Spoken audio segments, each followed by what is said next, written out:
All right, hey guys, I'm Erin. I'm the founder of Alkalign, and today we're gonna do a little recharge series for your shins and your calves. So a really important part of your body. Your feet are your foundation, and the next thing upstream are the shins and the calves.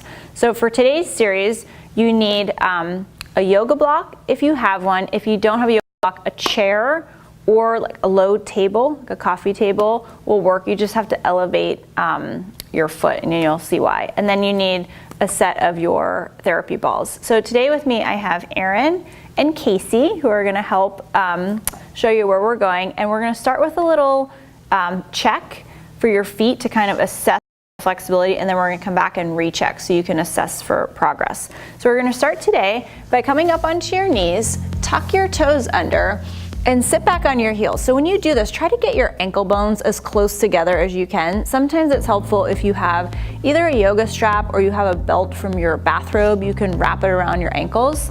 But in the absence of that, just try to hug everything in, sit back on your feet, and just notice how that feels.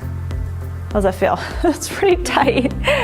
This part of your body holds you up all day long, so it can be pretty intense. And then untuck your feet. Again, try to keep the ankles together and notice how that feels. So in this position, you're gonna feel a little bit more stretch through your shins.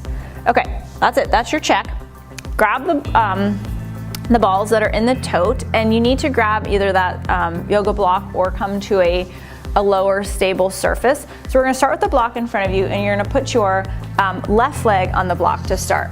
So you're gonna put the balls on top of the block, put the left leg on the block, and you're gonna come into all fours. The reason you have to have your shin elevated is because you need room between the floor and your toes, because your toes are pointing down. Okay, so watch your alignment. You wanna make sure you're not holding tension in your shoulders or your neck. And you're gonna put a little pressure. You can control how much pressure you put on your shins. Just start with a couple of breaths here in this one position, and then you're gonna start rolling between your knee and your ankle. But what happens here is, depending on how long your bones are in your lower leg, you might need to break it up into two segments. So usually I go shin, mid-shin to knee, mid-shin to ankle, and just get a little bit of a lay of the land here. Notice where you hold the most tension. This will be another good time we're gonna do both sides. You can compare one side to the other. You guys feel that? So after a few rolls up and down, pick a really sticky spot, and then you're gonna pin the balls in that position and start mobilizing your ankle joint. So make little circles. So think about all the movement that's in your feet. When you're flexing and pointing, when you're driving and moving your foot from the gas to the brake. Good, so pick a sticky spot. And then if you really feel like you need to take it to the next level, this is 100% optional. You can take your opposite leg and stack it over the leg that's in the ball, and then just side to side. How's that feel, Erin?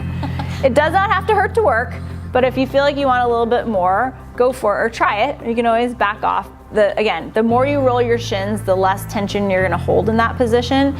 So in that place in your body, and so you might be able to build up to that.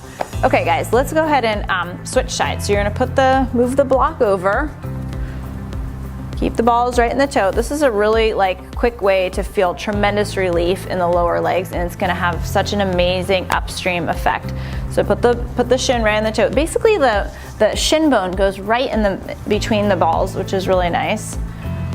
And then you're gonna start rolling that distance between the knee. And again, break it up.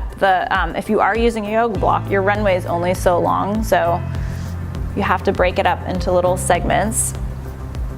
Notice what's happening in your upper body, if you're holding any tension in your jaw. If you ever feel like you get into a position where you're not able to take a full breath, just back off a little bit. How's that feel? Good? Delightful. And then pick a sticky spot, mobilize your ankle, both directions. Do you guys notice the difference? Your right to your left? Yeah. It's crazy how many of these little imbalances you have in your body.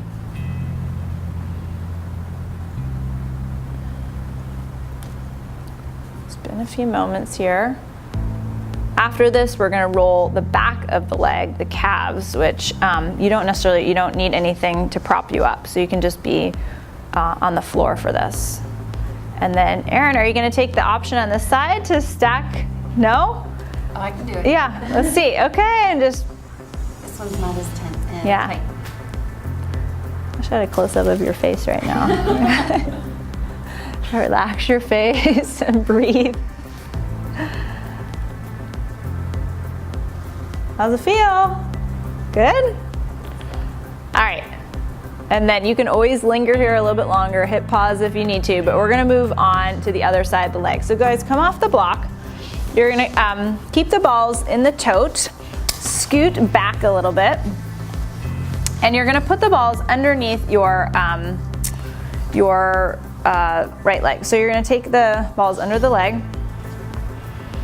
And this one is a little bit trickier. There are a couple different options. You can lean back a little bit. I personally like to take my opposite leg over, and then I'll either sit up on this particular surface that we're on. You can slide a little bit more, maybe not so on a mat, or the other option is to come down onto your elbows. But when you do this, you just want to make sure you're not sitting into the shoulders or the elbows. So open your chest and just bend the leg. The other amazing thing is to mobilize the ankle in both directions. It just feels really nice, and it's great for circulation, especially if you do any activities like in cold weather where you need like circulation in your feet, like skiing. This is amazing for tolerating those uncomfortable ski boots. Rotate the other way. And then move the balls around. So you can keep rotating and just move, the ball a little north, a little south. Just make sure you're getting as much, surface area as you can. It doesn't take very long to roll the calves. Like this is pretty quick. It's just one spot. And if you have any foot issues, like if you have ever experienced plantar fasciitis, I definitely recommend tuning in for our foot rolling sequence, but also rolling the calves is very, very helpful for that too. Okay, go ahead and switch sides.